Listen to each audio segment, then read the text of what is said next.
Harold Iman, bonsoir. Bonsoir. On vous retrouve avec vos cartes des attaques massives, mais elles étaient pourtant annoncées.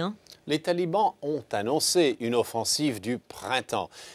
Et ceci est traditionnel pour eux. Ils avaient déjà fait un prélude, une mini-attaque de ce genre-là il y a un an. Alors tout est parti du Pakistan, la Bannu, et une prison a été attaquée et libérée de ces prisonniers, dont un très grand nombre de talibans. Et il faut savoir que les talibans d'ici sont très liés aux talibans de l'autre côté de la frontière, en Afghanistan, et que toute cette zone ici, c'est une zone peuplée par l'ethnie Pashtun. Et ce sont eux qui forment le gros de la troupe chez les talibans.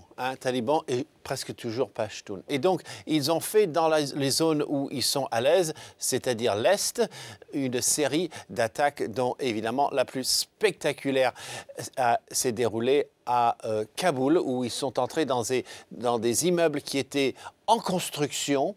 Et donc, ils ont fait entrer en contrebande, si vous voulez, leurs armes dans des sacs de béton. Et c'est comme ça qu'ils ont pu déclencher cette opération. Et ils ont été complètement stoppés par l'armée, la police afghane, il faut le dire. Harold, quelle est la tactique des talibans avec ces offensives? Est-ce qu'ils ont d'ailleurs vraiment ébranlé l'OTAN?